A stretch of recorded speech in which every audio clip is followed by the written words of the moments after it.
जय हिंद साथियों, एलकेबी न्यूज देख रहे हैं आप और मैं आप सबके साथ प्रवेश पवार।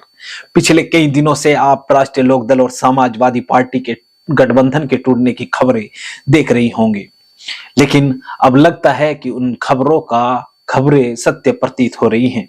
विश्वसनीय सूत्रों की माने तो सपा राष्ट्रीय लोकदल का गठबंधन अब टूट गया है और राष्ट्रीय लोकदल के राष्ट्रीय अध्यक्ष जयंत चौधरी एनडीए में शामिल हो गए हैं।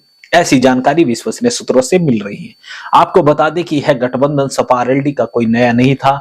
2019 के लोकसभा चुनाव में भी दोनों दल मिलकर साथ चुनाव लड़े थे। हालांकि उस समय गठबंधन में बहुजन समाज पार्टी भी थी, लेकिन अब दोनों दलों ने अलग राह अख्तियार कर ली है, ऐसी खबरें विश्वसनीय सूत्रों से मिल रही हैं। जनवरी में हालांकि दोनों दलों के राष्ट्रीय अध्यक्षों के बीच एक मीटिंग हुई। मीटिंग के बाद उसको सोशल मीडिया पर शेयर किया गया कि जयंत चौधरी और अखिलेश यादव के बीच 5-7 लोकसभा सीटों पर समझौता हो गया। इस तरह की खबरें आई और चर्चा हुई कि कैराना और मुजफ्फरनगर पर समाजवादी पार्टी के नेता राष्ट्रीय लोकदल के सिंबल पर चुनाव लड़ेंगे।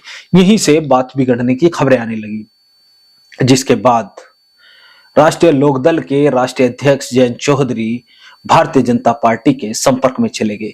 विश्वसनीय सूत्रों की माने तो केंद्र सरकार में मंत्री पीयूष गोयल ने दोनों दलों के बीच सामंजस्य बिठाने के लिए प्रयास किए और उसमें उन्हें सफलता भी हाथ लगी, ऐसी जानकारी मिल रही है।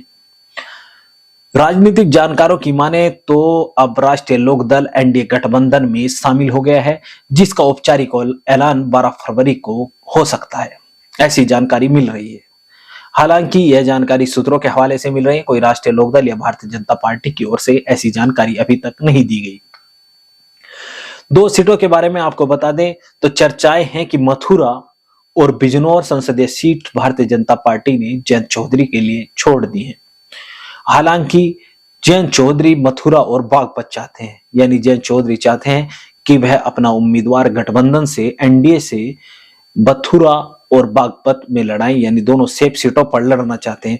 लेकिन भारतीय जनता पार्टी का शीर्ष नेतृत्व एक सेफ सीट देना चाहता है तो दूसरी ऐसी सीट देना चाहता है जहां पर टफ फाइट है, क्योंकि बिजनौर लोकसभा सीट की बात करें तो 2019 के लोकसभा चुनाव में बिजनौर संसदीय सीट से बहुजन समाज पार्टी के मलूक नागर सांसद चुने गए थे। तो यहाँ पर भारतीय जनता पार्टी ने इस सीट को रेड जोन में रखा हुआ है, तो इस संसदीय सीट को भी राष्ट्रीय लोकदल की झोली में डालना चाहते हैं। हालांकि बसपा सांसद के बारे में भी चर्चाएं हैं कि वह भी राष्ट्रीय लोकदल में शामिल हो सकते हैं और राष्ट्रीय लोकदल के सिंबल पर चुनाव लड़ सकते हैं अगर यह सीट राष्ट्रीय लोकदल के खाते में जाती है। हालांकि राष्ट्रीय लोकदल के नेताओं द्वारा लगातार दावे किए जा रहे थे कि हमारी पार्टी का टिकट जो होगा वो हमारा ही कार्यकर्ता चुनाव लड़ेगा, लेकिन अगर ऐसा होता है कि बिजनौर में बसपा सांसद को राष्ट्रीय लोकदल टिकट देती है तो यह बड़ा सवाल राष्ट्रीय लोकदल की नीति पर भी खड़ा हो जाएगा। हालांकि राष्ट्रीय लोकदल की ओर से अभी तक कोई आधिकारिक ऐलान नहीं हुआ है। 48 घंटे तक राष्ट्रीय लोकदल के नेताओं ने राष्ट्रीय लोकदल के शीर्ष नेतृत्व ने राष्ट्रीय लोकदल के नेताओं को किसी तरह की बयानबाजी से बचने को कहा है। तो हालांकि आधिकारिक रूप से तो कोई ऐलान नहीं हुआ, लेकिन विश्वसनीय सूत्रों से तमाम अपडेट निकलकर सामने आ रही थी। ये हमने आपको बताया, आगे भी तमाम अपडेट हम आपको देंगे। चैनल आपने अगर अभी तक सब्सक्राइब नहीं किया तो चैनल को सब्सक्राइब कर ले। वीडियो फेसबुक पेज पर देगा तो हमारा फेसबुक पेज भी फॉलो करें। जय हिंद।